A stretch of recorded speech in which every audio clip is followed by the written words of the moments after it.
Durante la Segunda Edad del Mundo existían diversos reinos al este de Mordor, y en ellos se decía que reinaban grandes señores exiliados procedentes de Númenor, una isla gigantesca situada entre la Tierra Media y las tierras imperecederas, el mayor bastión de los hombres de la historia. Y en los cuentos inconclusos se narra cómo esta isla fue creada por los Valar para los hombres, en recompensa a luchar junto a los elfos contra Morgoth, el primer señor oscuro durante las conocidas como Guerras de Beleriand en la Primera Edad. Sin embargo, Sauron influenció al rey de Númenor para rebelarse contra los Valar, y la isla sería hundida en el fondo del mar, quedando el reino de Gondor, Arnor y los reinos del este como únicos remanentes del linaje de Númenor, al cual pertenecían personajes como Isildur, Elendil y Aragorn. Pero también quedaron otros reinos en los que la sangre de Númenor corría casi pura,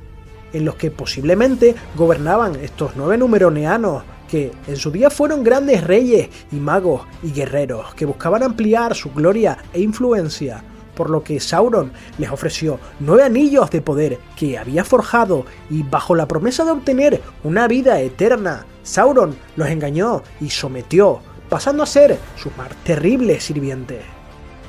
Aunque lograron alcanzar la eternidad, la vida se volvía demasiado larga para ellos, y aunque podían caminar y ser invisibles ante los ojos de los demás, se encontraban subyugados al dominio de su amo y ligados a la voluntad del anillo único. Por tanto, conectados a la vida de su portador, por lo que resistirían o caerían conforme lo hiciera Sauron,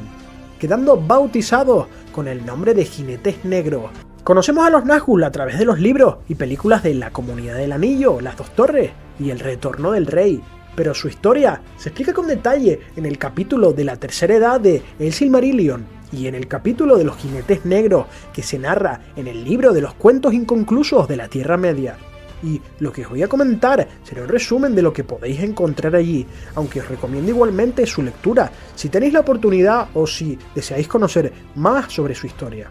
Los 9 anillos de los hombres otorgaban inmortalidad e invisibilidad, pero tenían un efecto secundario que hacía que los cuerpos físicos de los hombres que los portaban se fueran desvaneciendo, hasta quedar reducidos en espectros, siendo solo tangibles gracias a las túnicas que llevaban.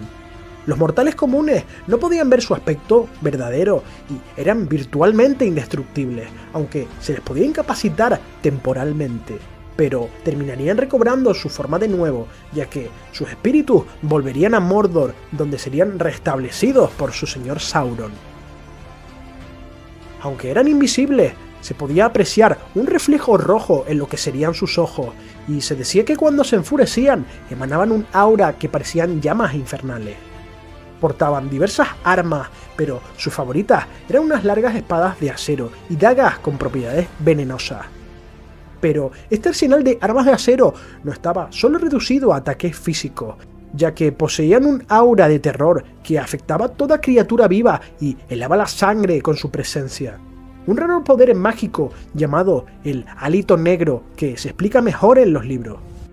El lamento de los Nazgûl, por tanto, causaba gran desesperación al que lo escuchara, aunque Tolkien diría sobre ellos que no contaban con un gran poder físico contra guerreros intrépidos, pero destacaban por su miedo que infundían al corazón de sus oponentes, que era incrementado además con la oscuridad.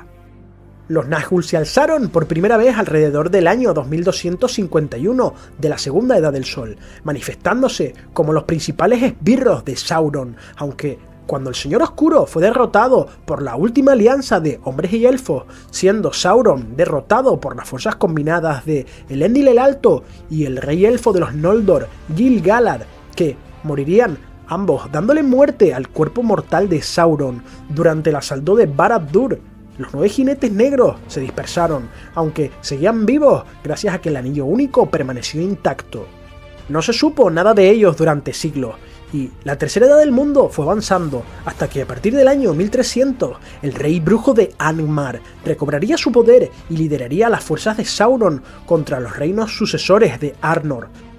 llamados Rhudaur, Cardolan y Arthedain, territorios que descendían del linaje de Númenor y que habían participado por tanto en la batalla de la Última Alianza. En un principio los tres reinos fueron destruidos, aunque el ejército del rey brujo sería destruido en el año 1975 y Angmar, que durante siglos representó un peligro para todos los pueblos libres, fue erradicado. Y sobre este suceso se habla en la película de El Hobbit, el conflicto en el que presumiblemente muere la madre de Legolas. Ante esta derrota, el rey brujo huiría a Mordor, donde reuniría a los otros Nazgûl para preparar el retorno de su señor Sauron, atacando en el año 2000 la ciudad fortaleza de Gondor llamada Minas Ithil, y tras 2 largos años de asedio, la ciudad caería y se convertiría en la horripilante Minas Morgul, sino la fortaleza de los Nazgûl que, además, adquirieron para Sauron una poderosa Palantir que el Señor Oscuro más adelante utilizaría con terribles consecuencias, ya que atraparía con ella las mentes de Saruman y Denethor. Tras 9 siglos de espera, Sauron finalmente regresaría y adoptaría el aspecto de un nigromante, desarrollándose los sucesos de El Hobbit, la batalla de los 5 ejércitos y más tarde la Guerra del Anillo, en la que el Señor Oscuro declararía abiertamente la guerra a los pueblos libres de la Tierra Media, enviando a 3 de sus Nazgûl a la fortaleza de Dol Guldur para coordinar los ataques a los reinos de Valle, Erebor, el reino élfico del Bosque Negro y finalmente Lórien. A partir del año 3017 de la Tercera Edad ocurren los sucesos que vemos en la historia del Señor de los Anillos, ya que los espectros acudirían a la comarca buscando a Bilbo Bolsón, quien, como Gollum había revelado, tenía el anillo único en su poder. Por tanto, los Nazgûl perseguirían a los Hobbits hasta llegar al vado del Bruinen, y serían dispersados poco antes del concilio de Elrond. En aquel momento utilizaban caballos negros como medios de transporte, pero tras ser incapacitados, reaparecieron montados en criaturas voladoras, y ahora fueron conocidos como los Nazgûl alados. Tras una serie de batallas, el señor de los Nazgûl moriría a manos de Éowyn, la sobrina del rey Theoden de Rohan, durante la batalla de los campos de Pelennor. Cabe resaltar que Merry ayudaría a derrotarlo gracias a que le asestó un golpe con una poderosa espada encantada procedente de Númenor, que hizo que el rey brujo cayera de rodillas, dejándolo a merced de Éowyn, que le daría el golpe final. La muerte del rey brujo de Angmar había sido profetizada por el elfo Glorfindel, ya que muchos siglos atrás había dicho que él caería, pero no por la mano de un hombre. Esta profecía fue mal interpretada por muchos, hasta que finalmente se cumplió, ya que el rey brujo fue derrotado por una mujer y por un hobbit. Sin embargo, los 8 espectros restantes atacarían al ejército del oeste liderado por Aragorn durante la batalla de la Puerta Negra. Pero cuando el anillo fue destruido en los fuegos del Monte del Destino, Sauron ordenaría a los 8 Nazgûl volar hacia allí para detenerlo, aunque llegaron tarde, y por tanto se produciría su final destrucción junto con la de Sauron. Hay otras muchas historias que derivan de las acciones del rey brujo de Angmar, como fue la caída de los 3 reinos del norte, además del enfrentamiento final entre el rey brujo y el último rey de Gondor llamado Eärnur,